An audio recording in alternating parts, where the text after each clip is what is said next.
É muito grande, como experiências de outras existências. Nós reconhecemos que o professor João Deville de Miranda foi um grande colaborador para que Eurípides reacendesse na sua consciência aquilo que realmente já estava armazenado dentro dele, chegando a ponto de que o diretor da escola, o professor João Deville de Miranda, procura o pai de Eurípides para falar que eles não tinham nada mais a informar ou a ensinar um aluno, coisa que a gente sabe que isso não é nem normal, né? Desde menino, Eurípides demonstra interesse por literatura e arte. No Colégio Miranda, desenvolve seus conhecimentos intelectuais. Durante os estudos básicos de Eurípides, Mojico hospeda um médico que traz alguns livros sobre sua profissão. Folheando esses livros, o menino se interessa em estudar medicina. Desde cedo, o desejo de ajudar os doentes está inculcado em seu espírito.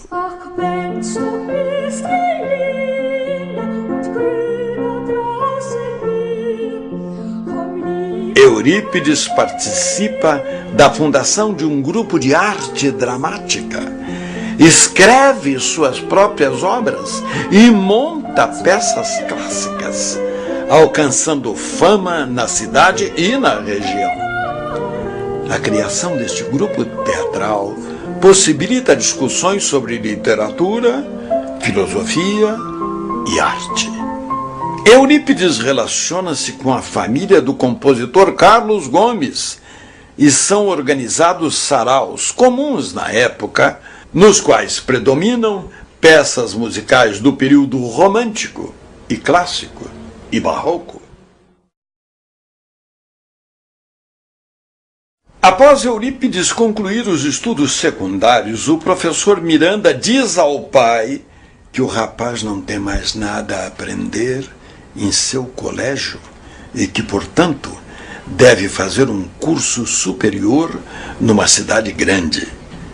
Seu pai aceita a ideia e o matricula na Escola de Medicina da Marinha do Rio de Janeiro, para onde chegam a viajar 2 vezes. Católica fervorosa, sua mãe, Dona Meca, não pode frequentar a igreja por causa de suas visões e estado emocional durante os ofícios religiosos.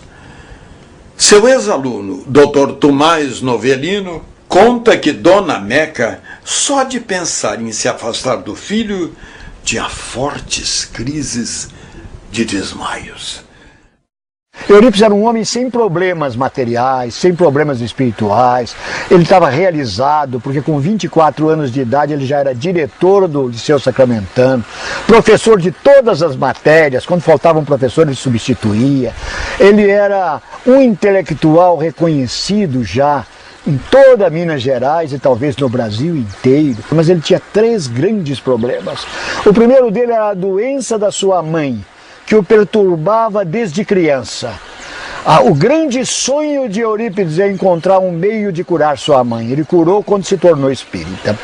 O segundo grande problema dele chamava Senhor Mariano, o tio querido dele, que estava fazendo um movimento contrário à religião da família, estava envergonhando a sociedade sacramentana e da região com trabalhos do diabo em Santa Maria.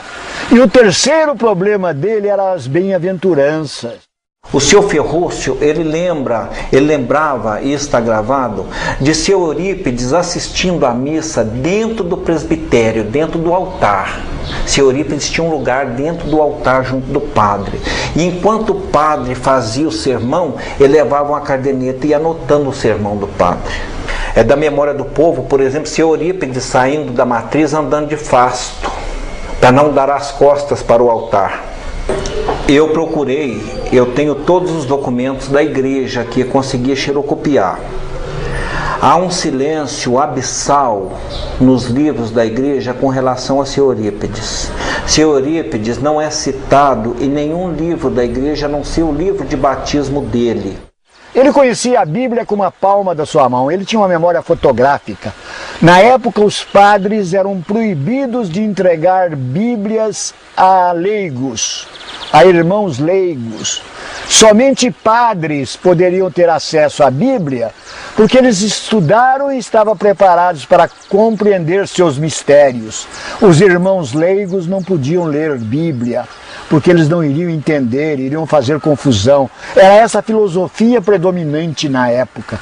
Mas o padre tinha tanta confiança no saber de Eurípides, na facilidade com que ele assimilava as coisas, diretor do colégio da qual ele era professor. Os dois padres eram professores do colégio Liceu Sacramentano. Então, o padre entregou uma Bíblia. Eurípides chega à conclusão que, se ficar longe da mãe, Dona Meca, ela sofreria uma piora em seu estado emocional. Assim, desiste de seus projetos pessoais no Rio de Janeiro e permanece ao lado da mãe, em Sacramento. Segundo sua biógrafa, Corina Novellino, influenciado pela passagem de um médico em sua casa quando criança e por livros sobre homeopatia emprestados por um estudioso sobre o assunto, o jovem Eurípides abre uma pequena farmácia, realizando o desejo de auxiliar os doentes pobres e também de curar os desmaios da mãe, Dona Meca. Em 31 de janeiro de 1902, Eurípides funda, juntamente com amigos, o Liceu Sacramentano de Ensino Fundamental e Médio. No mesmo ano, lança na cidade o jornal A Gazeta de Sacramento. É inevitável que um homem bom, culto, portador de caráter íntegro, exemplar e caridoso, e que desenvolve tantas atividades culturais em benefício da comunidade, se torne uma das figuras mais populares. Em 1902, Eurípides se candidata e, com expressiva votação, é eleito vereador especial, passando a se dedicar também à política local por 2 mandatos trienais. Com apenas 22 anos, Eurípides ocupava 5 funções de responsabilidades em Sacramento. Professor e diretor do Liceu Sacramentano, vereador, jornalista e secretário da Irmandade São Vicente de Paulo. E segundo consta, ali em Santa Maria teria começado a acontecer fenômenos paranormais. E sem explicação para o fato, buscaram um espírita em Uberaba, ou perto de Uberaba, em Peirópolis, ou chama Peirópolis justamente por isso, Frederico Peiró. Frederico Peiró era um espanhol que tinha um centro espírita lá em Peirópolis. Foram buscar ele para ver os fenômenos que estavam acontecendo em Santa Maria, já que não tinham encontrado uma solução para aquilo, né? E ele veio e constatou pela crença dele que se tratava de espíritos ou de manifestações espirituais e começou ali a fazer um trabalho que os espíritas chamam de trabalho mediúnico em torno daquela fazenda, daquele, né? E até fundar ali o primeiro centro espírita rural, né, em Santa Maria, que hoje, até hoje, eles dão continuidade aos trabalhos lá.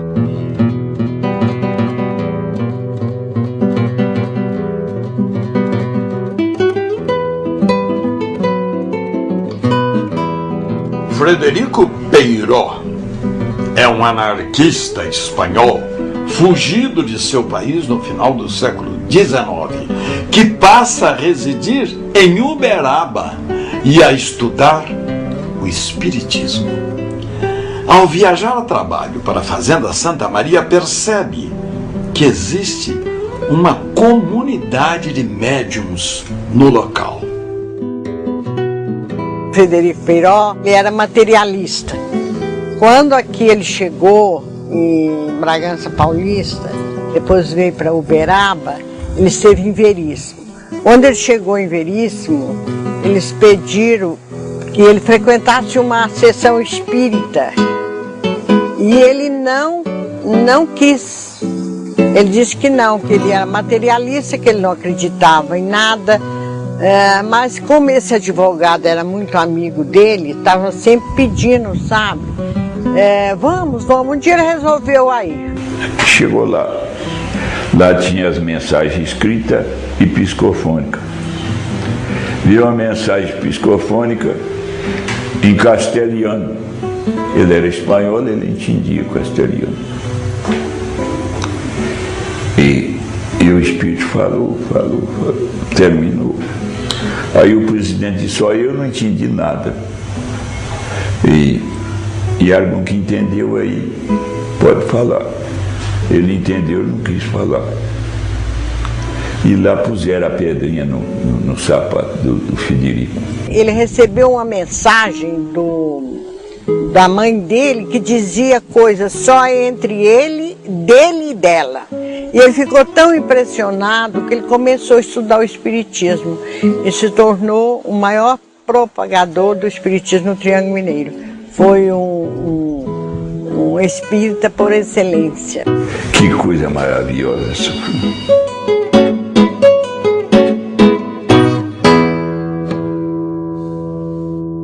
As panelas andavam, passeavam pelas casas. As janelas abriam e fechavam à noite, embora estivessem trancadas. As portas batiam à noite, embora estivessem com tramelas. Enfim, ouvia-se vozes de pessoas que não estavam na casa. Todos estavam dormindo. Outras casas viam os vultos, viam assombrações. Eram todos efeitos físicos. Parecia que havia uma tempestade de pedras sobre a casa e não havia nada. Não havia chuva, não havia nada. Havia casa em que as pessoas que lá chegavam tinham a roupa marcada de mãos cheias de barro e não sentia a mão batendo nas roupas dessas pessoas. Ficava só as marcas. Então esses fenômenos físicos, esses fenômenos de efeitos físicos é que transtornou essa região.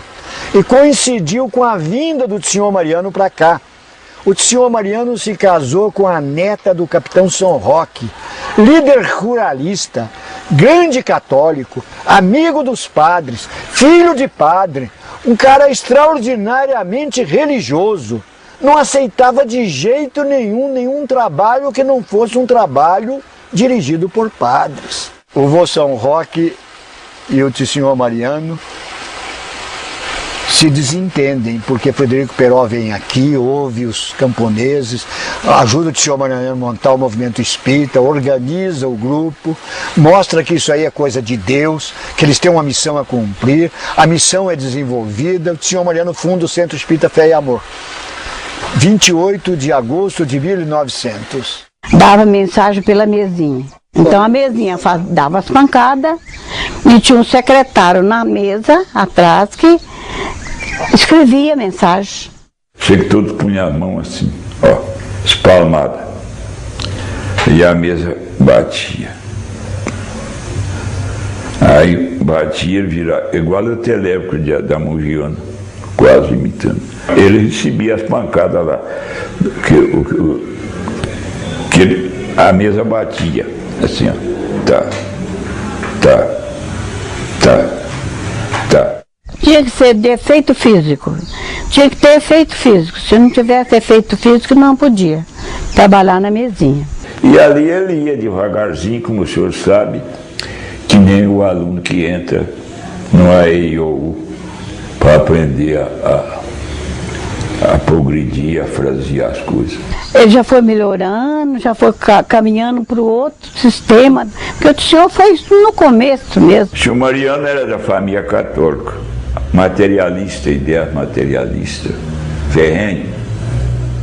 É tanto assim que Os filhos dele, os primeiros, ele queria pôr o nome de Madeira, Jatubá, Aroeira, sei lá o que, Muliana, por aí afora. Frederico Peiró constata a presença de inúmeros